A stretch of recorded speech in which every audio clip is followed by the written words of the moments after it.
Bonjour à tous et à toutes, je suis actuellement à Nakano, le meilleur endroit pour pouvoir acheter des produits dérivés, des goodies, des figurines, des cartes, tout ce que vous voulez, d'occasion. Le marché d'occasion au Japon, c'est un truc qui marche extrêmement bien, extrêmement rentable parce qu'en fait les produits sont quasiment comme neufs. Là je suis en train de me diriger vers Nakano Broadway, qui est en ligne droite directement depuis la gare. J'en ai déjà parlé plusieurs fois, je dis que c'est vachement moins cher qu'Arakhabara et compagnie. Donc on va aller vérifier tout ça aujourd'hui et je vais vous montrer les trucs. Et seront acheter 2-3 petits trucs. Bon, je vais manger et après on y va. C'est ça le truc, n'inquiétez pas.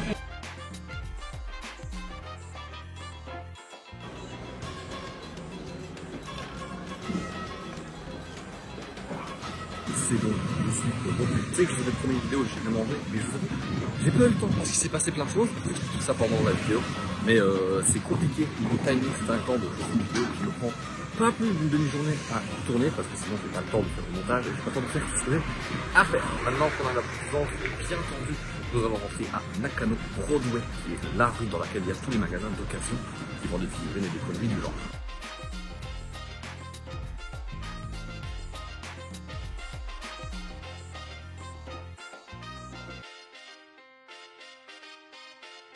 Nakano Broadway, qu'est-ce que c'est exactement? En fait, c'est une grande galerie commerciale qui est sur 4 ou 5 étages, je crois, un truc comme ça. Et c'est particulièrement réputé pour l'occasion. Comme on l'a vu, il y a énormément de boutiques, que ce soit de montres, notamment de figurines, de cartes, etc. Pourquoi est-ce que ça a cette réputation-là à la base? C'est parce qu'en fait, le centre commercial a été envahi par le Mandarake, qui est une des grandes chaînes principales d'occasion du Japon, qui vend un peu de tout. Et ils ont ici, je crois, 6 ou 7 implantations, un truc comme ça, qui sont à chaque fois divisés, genre un qui vend les jeux rétro, un qui vend vraiment les vieux jouets d'il y a 1000 ans, un qui vend des vêtements, qui vend des sacs, etc. Et donc, ça a vraiment cette image-là. Et t'as beaucoup de magasins d'occasion qui sont installés autour, entre guillemets, pour faire concurrence, mais aussi parce que ça a attiré du monde. Un endroit qui est beaucoup moins cher qu'Akihabara, parce que moins connu des touristes, forcément, même si ces dernières années, ça commence à être de plus en plus connu, et donc ça commence à être de plus en plus cher. Mais ça reste en faire des très bonnes affaires si on sait fouiller un peu. Je vais aller vous montrer les mandarake, etc. Et je vais vous montrer, regardez, tout ce genre de choses, des belles peluches, des beaux jouets et compagnie. Et on va aller un peu découvrir tout ça et essayer de chercher des bonnes affaires. Typiquement, regardez ici, des figurines de tout et n'importe quoi. Énormément de jolies jeunes filles, évidemment. Mais il y a même des figurines genre comme ça, des Monster, vous voyez. 1200 anciennes, ça fait un truc avec le cours actuel à genre 8 €, quelque chose comme ça. Le jour où pour 8 € vous trouvez une figurine en bon état, franchement, chapeau les gars, c'est impossible. Regardez les prix, 1500, 3800, 1100, 2000. Il y en a des un peu plus chers, forcément, des un peu plus rares. Mais c'est pour vous dire que c'est pas juste dans le magasin où j'étais, c'est dans le magasin juste à côté là. Et les prix sont plus ou moins pareils. Regardez, une figurine pour 1400 yens. Celle-là même, de Berserk, qui est magnifique d'ailleurs. Incroyable. Oui, 1800 yens, ça fait genre 55 €. Tout là derrière moi, c'est l'énorme Mandarake. Alors, c'est de la petite festival, je veux dire, c'est l'endroit où ils vendent les comics books, manga et compagnie. Donc c'est le principal, c'est les règles. Et juste à côté là-bas, j'ai vu qu'il y avait le spécial 9 et le spécial 3 ici. Donc ça veut dire qu'en fait, il n'y a pas 6 adaptations, je me suis trompé. Il y en a une dizaine. Mandarake spécial 3. Et là, c'est tout ce qui est vieux jouets, genre d'anime, de mecha et compagnie. Spécial 9, c'est tout ce qui est Kamen Rider, genre l'équivalent des Power Rangers et compagnie chez nous. Ça, c'est un truc qui marche extrêmement bien au Japon. C'est Kamen Rider, Power Rangers et compagnie. On appelle les Sentai en fait. Enfin, les Hentai, bien sûr, c'est un truc qui marche pas du tout chez nous, qui a pas du tout. C'est du truc qui a un peu floppé en fait, genre. C'est là quand ça marchait, genre moi j'étais petit, les Power Rangers, à la limite, c'était un peu ok. Mais ici, ils ont des dizaines, les gamins sont fans de ça, il y en a partout. Et ça dure depuis 40 ans, les gars. C'est abusé. On a des mangas, etc. pour vous montrer. D'une part que les prix sont encore plus avantageux que dans les magasins classiques, ici c'est déjà pas très cher, et surtout montrer qu'en fait l'état est impeccable. Et c'est pour ça que l'industrie de l'occasion au Japon marche si bien. C'est parce que les Japonais prennent tellement soin de leur truc quand ils les revendent, c'est neuf. Regardez, je vous montre. Je montre au hasard, je sais même pas ce que c'est. Regardez, la tranche est blanche, le livre est sous cellophane. Ils ont recellophané tous les livres, c'est pas juste un, ils sont vraiment tous cellophanés, vous voyez au reflet, pour vous les vendre. Et ça, c'est 330 yens. À l'époque, ça valait 500 yens. Il est vendu 330 yens. Il est comme neuf. C'est pour ça que je ne comprends pas les étrangers qui viennent dans les grandes boutiques, etc. pour acheter ce genre de choses. Venez dans les petits magasins d'occasion, c'est moins cher et c'est la même qualité, c'est le même produit dans le même état, littéralement. Et en plus, dans ce genre de truc, vous avez autant du récent que de l'ancien, parce que les récents, souvent les gens les lisent et puis ils les revendent tout de suite comme ça, ils font tirer un maximum de profit. Et de l'ancien, parce que les trucs que les gens vendent dans leur cave et que les ménages savent plus quand foutre, ou alors qu'ils sont un peu en mode temps, typiquement, regardez, ça pour les ça. Combien de Pandora, parce qu'une série commence à dater, je crois que c'est 2006, 2007, comme ça, donc ça a déjà presque 20 ans maintenant. T'as le premier tome qui est en état impeccable, il n'est pas jauni, rien du tout, et il est à 330 yens, c'est-à-dire 2 euros, littéralement 2 balles pour One Piece comme 9, les gars, c'est n'importe quoi. C'est le tome 107 de One Piece. Le 107, les gars, il est sorti il y a 2 mois, même pas. Et même chose, 385 yens avec taxe au lieu de 600. À l'entrée, ils ont même des packs comme ça. Vous pouvez acheter genre toutes des collections entières pour des prix réduits. Puis on voit les Chainsaw Man ici, tome 1 au 19, 4000 yens. Donc ça fait genre 30 balles. Alors je sais qu'il y en a plein qui pensent, oui mais pour faire ça, il faut savoir parler japonais, nanani nanana. Alors d'une part, je vis au Japon, donc je sais pas trop le choix, je peux parler japonais. Deux, les gars, vous avez qu'à apprendre. Franchement, le japonais, ça va, c'est comme tout. Et c'est pas quelque chose qui apprend avec des milliers de ressources partout sur internet. Vous l'avez déjà présenté, si vous mettez les efforts, ce genre de truc au bout de, allez, dire 1 an, au bout de 1 an de pratique, si vous pratiquez un peu tous les jours, c'est lisable. Franchement, c'est pas compliqué à lire, donc c'est pas des romans. Et en plus, t'as des filigranes, donc t'es même pas obligé de connaître les kanji, tu peux juste connaître les kanas et c'est suffisant. Mais qu'est-ce qu'il faut? Ça fera des économies en manga. Je vois ce que j'appelle le magasin du scam ultime. On est tous aussi avec Sébastien, c'était couillé comme des coups. Vous voyez, autour de moi, en fait, c'est que des machines comme ça. Vous voyez, rang A, rang B, rang C, etc. C'est que des machines que tu mets genre 1000 ou 2000 yens, t'as une boule qui tombe et t'as un numéro dedans. Alors, ça peut aller de D à S. Évidemment, t'as quasiment tout le monde. Typiquement, il y a une machine avec des cartes Pokémon là-bas. Bah, le rang D, t'as un paquet. Un paquet, ça coûte 180 yens, les gars. Un paquet pour 1000 yens, c'est ta grosse baise. Un play, 2000 yens. Rang D, c'est ce qui est en dessous. T'as un paquet. Rang C, t'as une carte en paquet. Et puis rang D, rang A, t'as des cartes. Un peu sympa.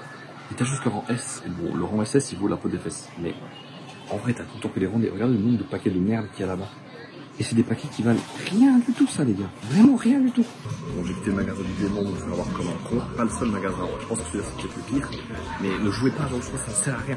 Les paquets de cartes coûtent moins cher et acheter des cartes qualité, c'est toujours plus rentable. Toujours. Je vais tomber sur une autre partie du monde Naraké. Vous voyez, c'est des illustrations officielles. Des artistes pour les animés et compagnie. Vous voyez, il y a plein des vieilles planches comme ça, qui sont des trucs officiels, c'est pas les animés. Trucs d'artbook et compagnie. Des trucs qui sont un peu collector et très très durs à trouver. Ah bon, ici vous les avez. Bon, évidemment, il y en a qui coûtent plus cher que d'autres, hein, selon que c'est recherché ou pas recherché. Et du coup, on voit une petite illustration comme ça, bah, c'est 660 yens. Donc si vous êtes fan d'une de ces séries-là, que je ne connais malheureusement pas du tout, bah ça peut valoir la peine. En vrai, c'est un bel objet, je trouve, de le mettre chez soi. Il y a même des vieux sketchbooks, etc. C'est des trucs officiels là, pour le coup, c'est pas des copies ou quoi. Hein.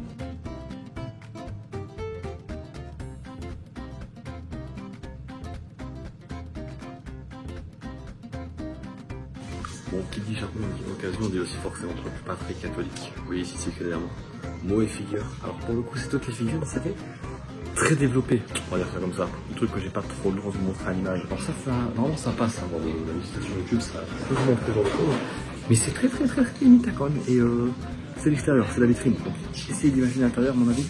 Le marché de l'occasion, c'est aussi extrêmement facile de vendre. Bon, il faut évidemment réduire au Japon, moi je peux vous ne pourrez certainement pas. Et typiquement, j'ai vendu 2 de mes cartes Pokémon, pas parce que j'en ai que d'intérêt, parce que c'est des cartes vraiment en double. J'en ai retiré 500 yens. C'est-à-dire que j'ai vendu 2 cartes Pokémon à genre 250 yens chacune, donc un peu comme 1 euro par fois. Alors que c'est des cartes que j'ai ouvertes, j'ai pas besoin de trouver en triple. Donc vous voyez que c'est très facile d'acheter, de revendre des trucs. Si vous avez un pote qui vit au Japon, vous avez des trucs qui vous servent à rien, vous lui donnez, il va aller vous les vendre et vous aurez l'argent en liquide. Demandez l'argent directement en liquide comme ça a pris littéralement 10 minutes. Évidemment, le but ça va être de redépenser 500 yens pour obtenir d'autres cartes pour porter la collection. Pas juste les garder dans la poche parce que c'est pas drôle. Sinon, c'est un peu ça le principe des cartes Pokémon, c'est que tu vends, t'achètes, tu revends, tu rachètes, t'échanges, tu fais des trucs bidules. C'est juste pour les garder et les avoir sous tes yeux, bah c'est moins marrant. Même les cosplays d'occasion, pour ceux que ça pourrait intéresser. Bon, c'est un truc que je fais pas trop, mais je sais qu'il y a beaucoup de gens qui s'appelaient beaucoup. Bon, je vais attendre ma canne à Broadway, j'ai pas trouvé grand chose qui m'intéressait, quelque chose que je pourrais acheter. Mais il me reste sur mes 500 yens du coup de mes cartes Pokémon à dépenser. Je sais qu'il y a des magasins un peu aux alentours, je vais vous montrer ça aussi. Ça reste des magasins d'occasion de toute façon. Donc on va aller voir un peu là-bas à gauche à droite pour voir si on peut trouver des jolis choses. Par contre, même si j'ai rien acheté, faites quand même bien gaffe quand vous y allez parce que vous n'avez pas forcément vu au prix parce que c'est écrit en petit et compagnie. D'un magasin à l'autre, c'est comme un cabaret, les prix varient beaucoup. Donc ça prend pas énormément de temps de faire le tour et d'obtenir les figurines qui vous intéressent. Ça prend aller 2 heures, 3 heures à tout péter si vous regardez vraiment dans les détails. Faites le tour et regardez avant. Parce que c'est vraiment le coup à se dire, je vais prendre une figurine dès que je la vois parce que elle ne paraît pas trop chère et qu'elle est jolie. Et puis tu vas 2 magasins à côté, tu te rends compte qu'elle est 10 euros moins chère. Quoi. Donc ça fout un peu les boules quand ça arrive ce genre de choses. Donc vraiment, faites attention, checkez les prix comparés partout.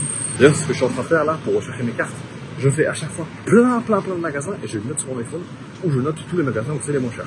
Typiquement là, j'ai des endroits, les prix ne me correspondaient pas parce que je sais qu'avec le gros, il y a les mêmes cartes pour allez, 20-25% moins cher. Ouais, en dehors de tous les magasins d'occasion, etc., Nakano, c'est quand même un quartier qui est très sympa. C'est très très calme. Il y a quand même un peu de monde, principalement les week-ends, mais c'est moins agité que Shibuya, Shinjuku, ce genre de truc.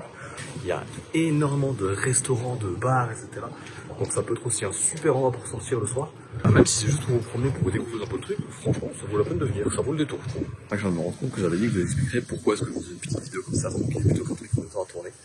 Et j'ai totalement oublié de vous expliquer. En fait, il y a deux raisons principales. La première, c'est qu'on a un coloc à nous qui s'en va en fait, un des colocs français justement, avec qui on s'entend très très bien, qui est vraiment super sympa. Part demain, parce qu'il était ici pour un stage à la base de l'université de Tokyo, et qu'il ne restait que 6 mois, et donc demain c'est son dernier jour. Donc on va manger avec lui aujourd'hui soir, j'ai pas trop le temps ce soir. Le week-end passé, on fait du patin à glace, on est sorti un peu ensemble, etc. Pour quelque chose, j'ai pas eu trop le temps.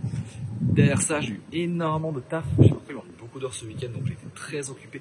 Et en plus de ça, évidemment, il a fallu qu'à l'école et un concours de présentation orale et que j'ai été choisi comme représentant de ma classe.